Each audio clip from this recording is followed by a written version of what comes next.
welcome to hell. That would be the Gulf Coast of Mississippi, and I'm in my apiary. It's end of August. It's the end of August. Okay. Welcome to hell, or what's better known as South Mississippi, the Gulf Coast. And I'm in the apiary in the mid-morning, not very early morning. It is 92 and we're slated for 100 today. That's not including the heat index, which is probably 110.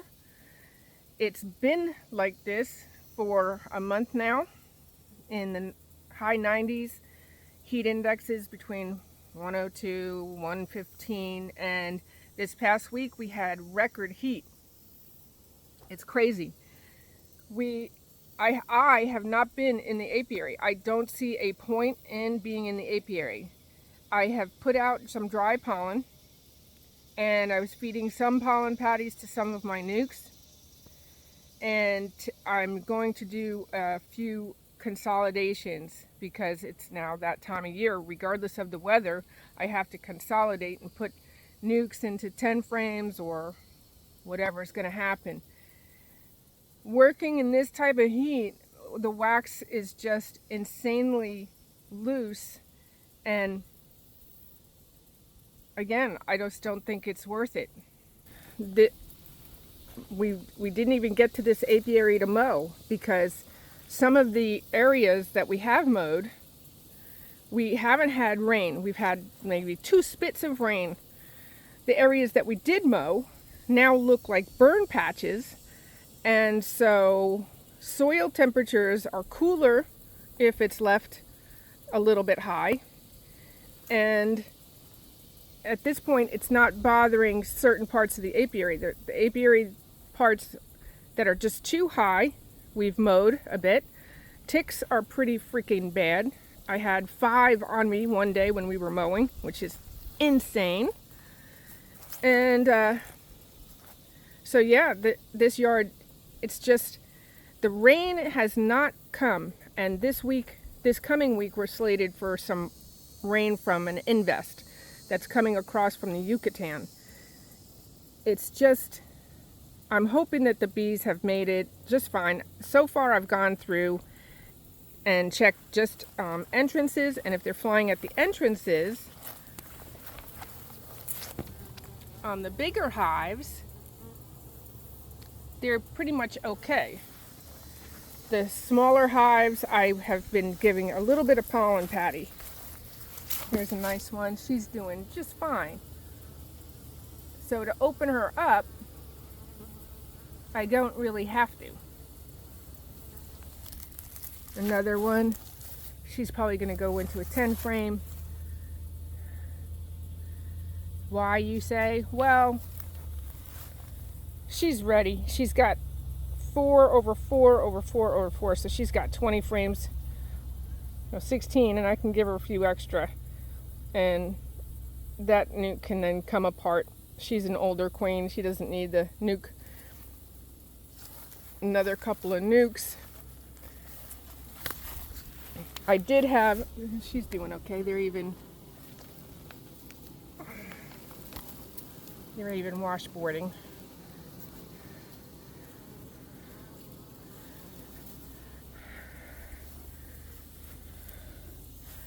This yard is kind of nice because they do have a little bit of shade here and there. Popcorn trees grow up, and I try to leave them some shade. And another yard I have, some of them are just out straight sun. Really, that's one of my things that I'm starting to think of. Everyone asks me, what are these lids? This is a hardy board material. Hardy board, like a siding. You can see it's that's 1/4 inch material. It fits like a migratory lid, and there's no lift in that. They propolis it and there's no lifting it. So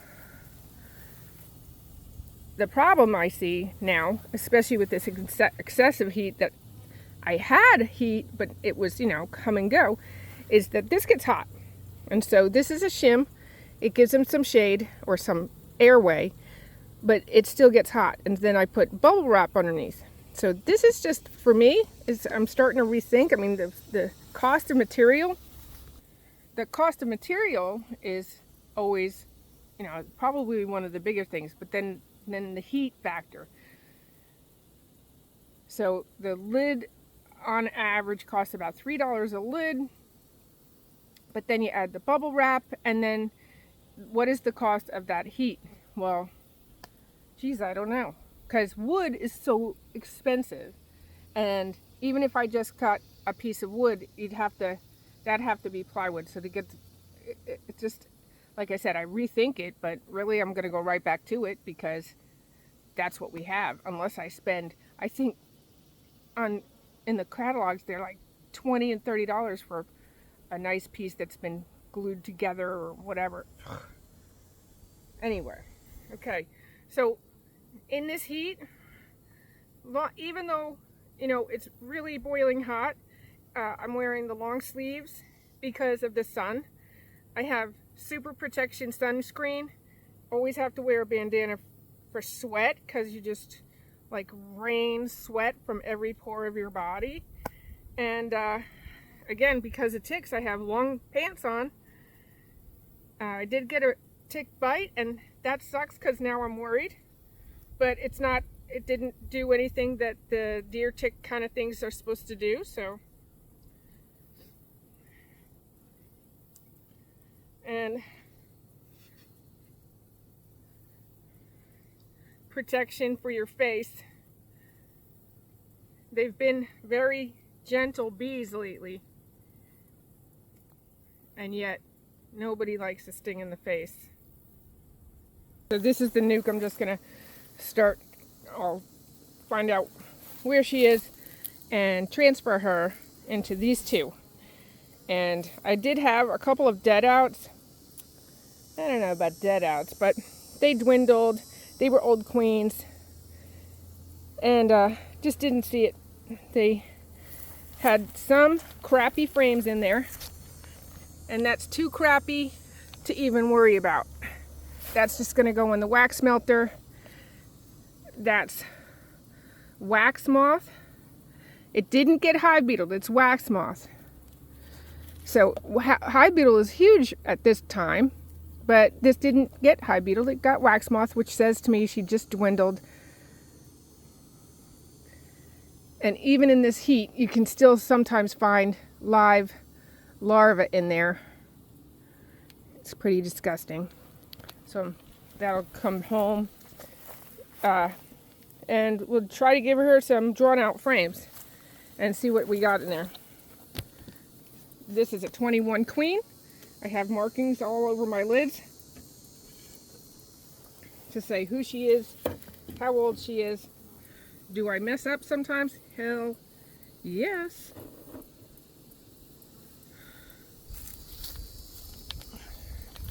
That's going to be a single opening, not a double. Sometimes I use doubles. It's going to be screen bottom, and ow, ants are everywhere. Man, I hate getting ant bites. Ow, that hurt like heck. Okay. See if I can keep myself in screen. I do have a lot of fire ants in this area. Generally, we work together. You gotta make sure you don't crush any of your bees. They've been working hard propolising this. Come on. It's all honey up top.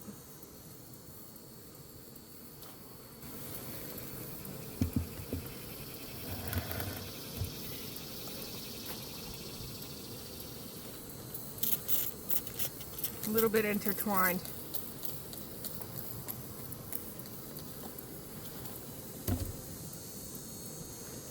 It's all honey. I want to put the brood downstairs first, so I'm just going to take it off and start at the bottom.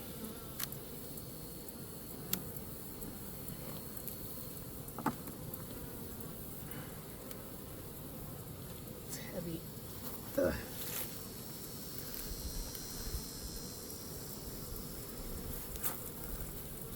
More honey, as it should be.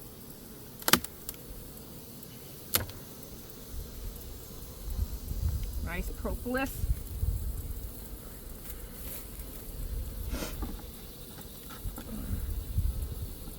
Upside down handles, always helpful.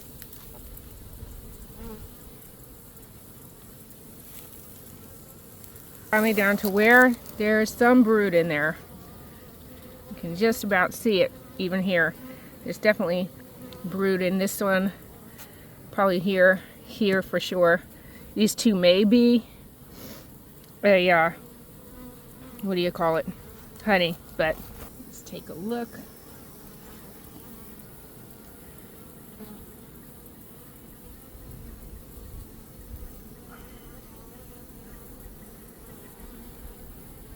Yeah.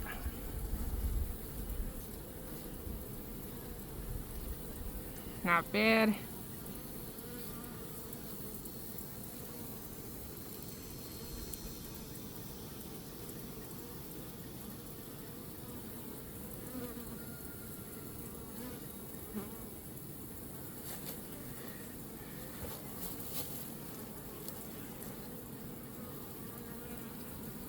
Nice amount of brood considering we're in time of year.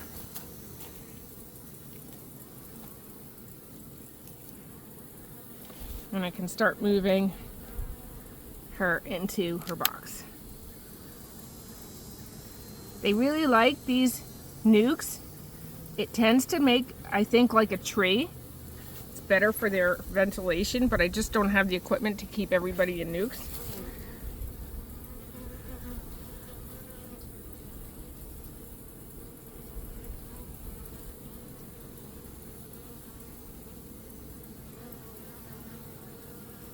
I see eggs in here, just not a lot.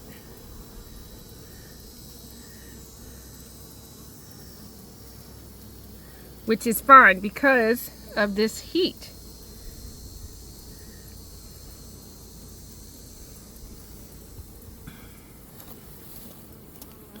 So if you're looking at this frame, you've got their honey, you've got eggs and larvae, and you've got capped brood. This is a fine frame. Always they have a time of Italian base, so they never really stop laying, but they will definitely slow down.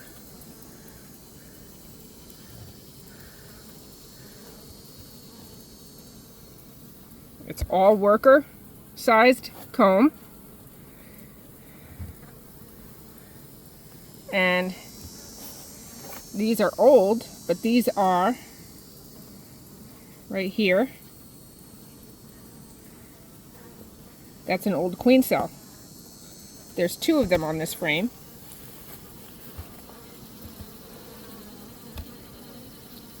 One here and one here.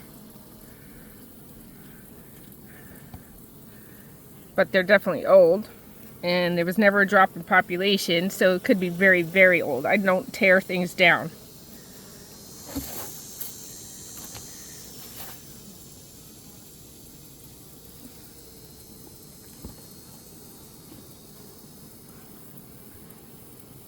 I'm going to keep these two together because of that hole. This frame has a date on it, 5/1/23, so she went in with absolutely no foundation. Again, nice. Built out some honey, which is what they need, and I didn't take any because of the crazy spring that we had. I took only for sure extras. These to me look like drone cells. They're bigger than the worker, larger, smaller, and she feels like she can lay drones.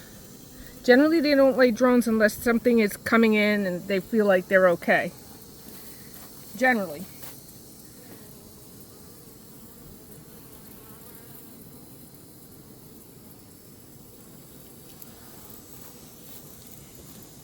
And you don't have to look for the queen every single time.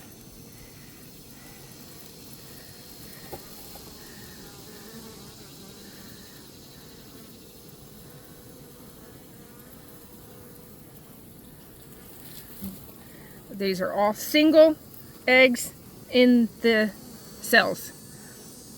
Single eggs right in the middle, meaning it's a queen, not a laying worker. Nice, again, that's nice honey. They're not tearing into it. Okay. This here,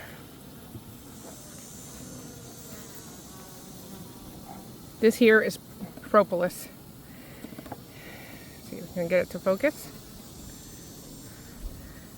This is propolis here, and they glued the frame to the wall, which is fine.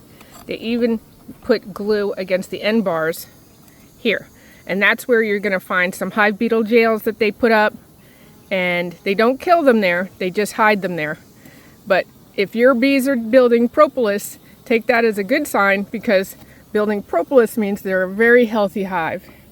You can harvest this later, like I could actually take this out and you make tinctures and whatnot out of it, use it for beauty products, sell it raw.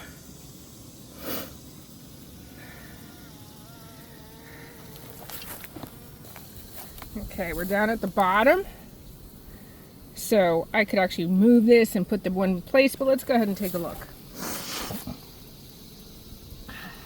I don't know, excuse me.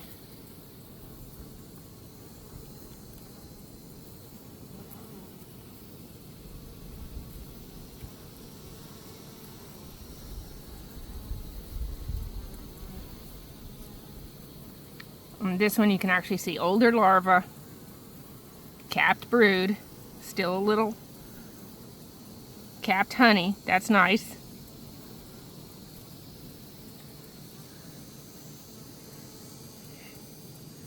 Good looking cappings. Some bees emerging.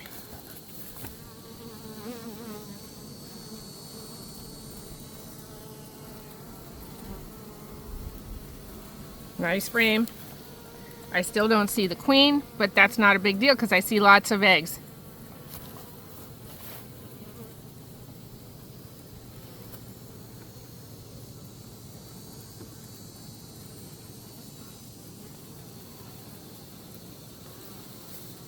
Nice heavy frame of nectar. It's drone comb, and oh, they've got pollen there too. So that's always right next to the, this is their food frame. It's always at the end. The brood goes in the middle. On the very outside, this is pollen. Then there's open nectar and more capped honey. That's how it should be.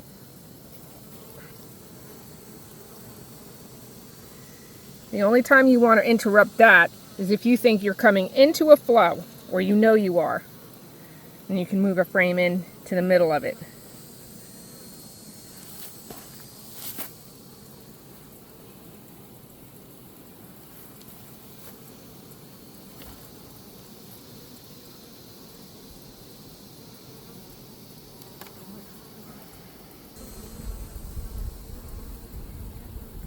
Pretty nice. There's pollen on that frame, capped brood. I don't see a whole lot of eggs on that one. Cool, cool. Cool with me.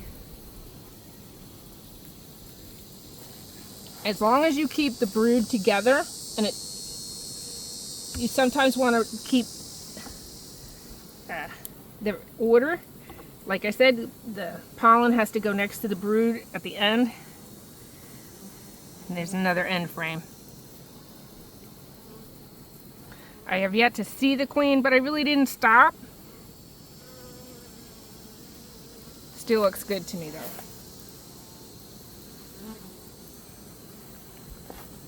Okay, lots of bees. Come on, girls.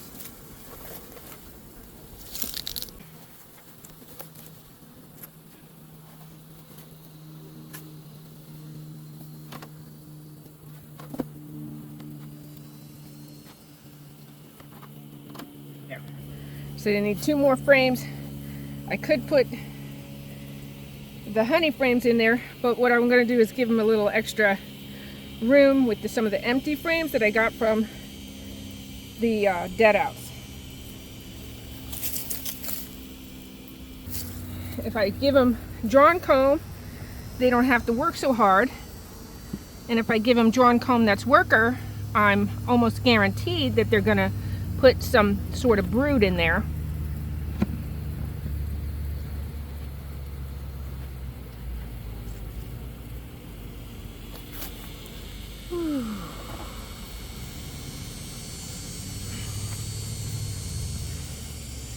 And that one is done. I'm gonna give them a sugar spray to tell them how lovely they are and how much I love them. It's got a little peppermint oil. I saw one hive beetle in that whole inspection, one, which is great to me. And they can be pretty disgusting. On with the second level.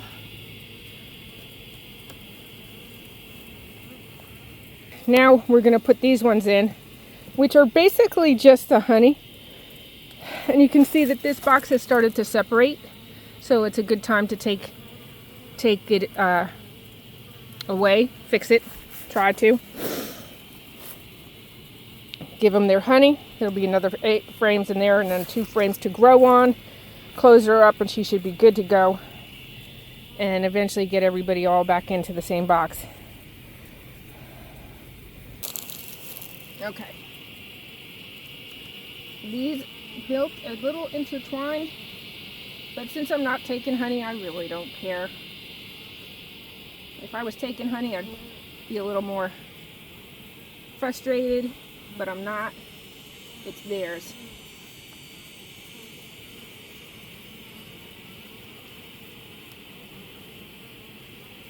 I may put a shim on them, so I'm not going to cut down any of their honey either.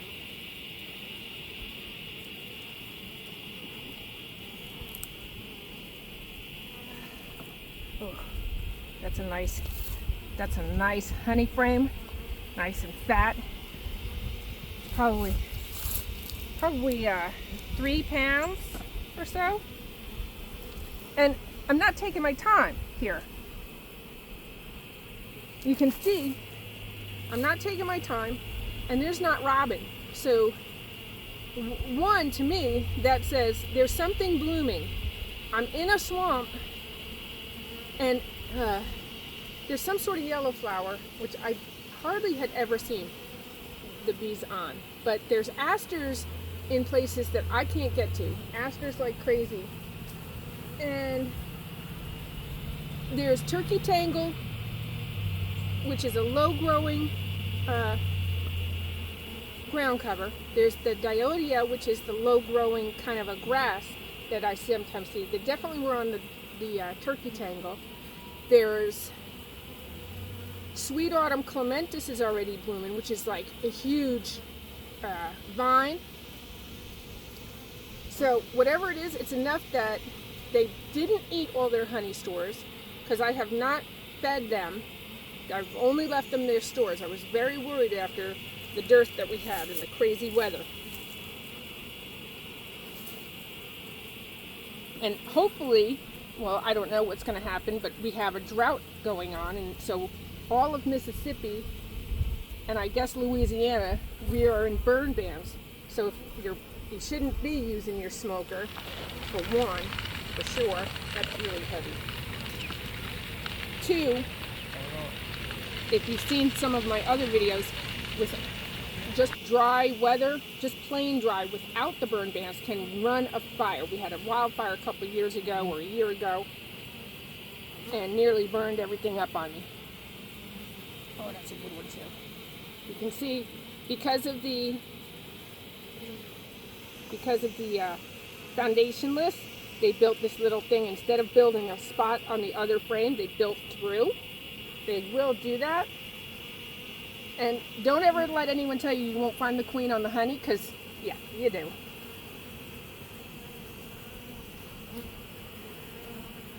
And it's funny because a lot of beekeepers, whether you see it in the comments or not, if they've never seen it, then it just doesn't happen.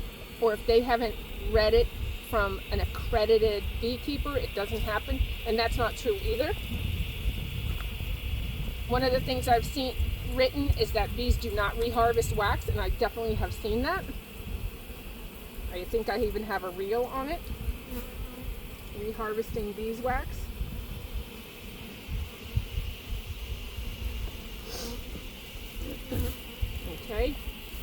4, and then 5.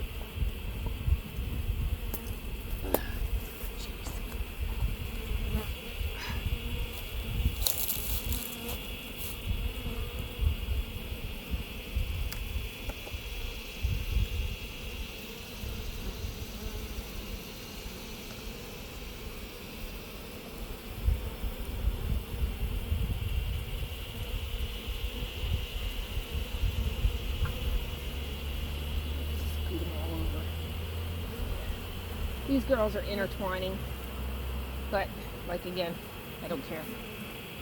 It just makes it harder to take out. They will eventually eat it.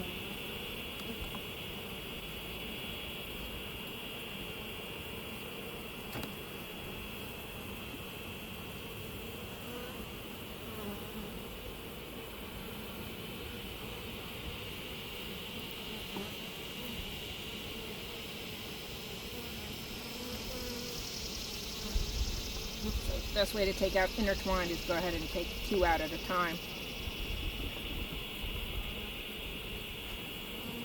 And even then it's hard. Nope, ain't gonna do it. Yeah. See, this is when it's a pain in the ass. I don't mind, but I don't have robbing, so I'll be okay. Oops.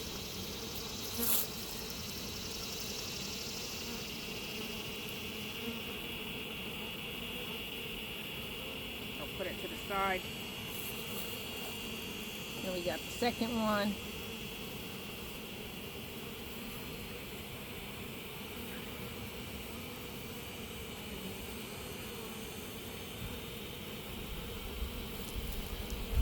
I know people get worried about when they build like that.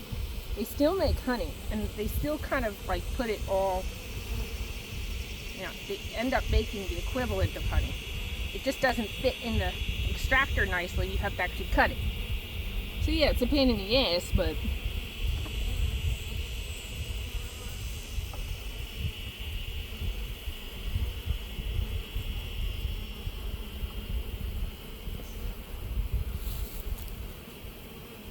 okay. Push them over and give them their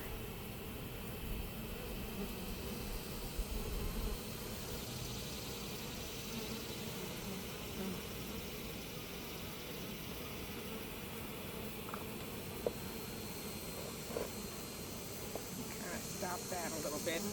Put a frame there.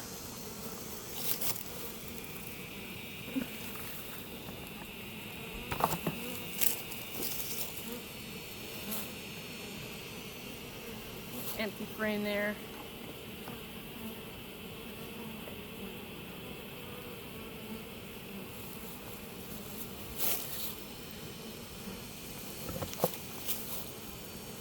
Empty frame there.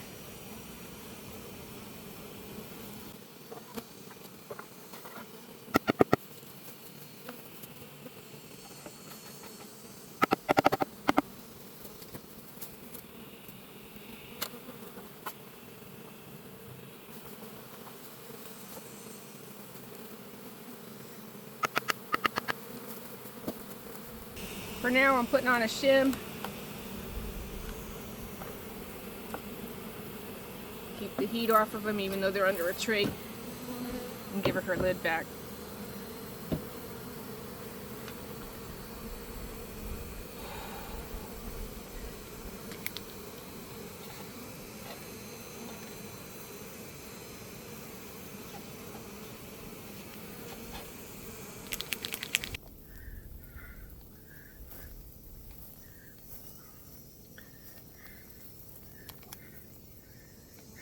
So that hive now has 4 extra frames to grow on.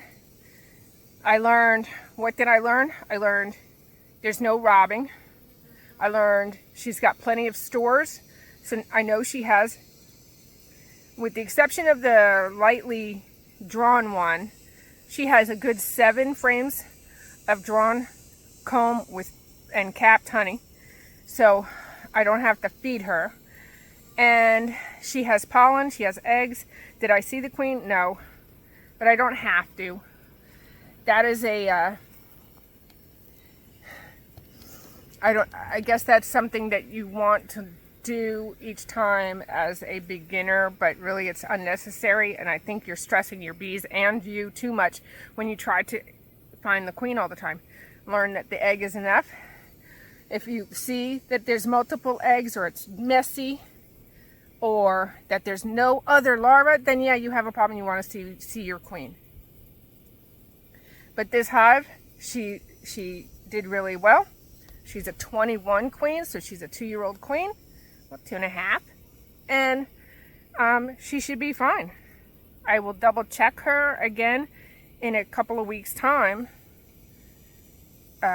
In 2 weeks, assuming the drought ends or we get a little bit more rain, I have a goldenrod bloom. So that is what I'm waiting on. So as you do your inspections, don't just say you're inspecting the hive. You can learn the environment. There's, like I said, there's no robbing. No one's coming in. I didn't have any wasps. I don't have any dragonflies. Things are very strange, but those things, they're not acting rough. I just learned a lot about my environment without ever seeing a bloom. Someone's blooming.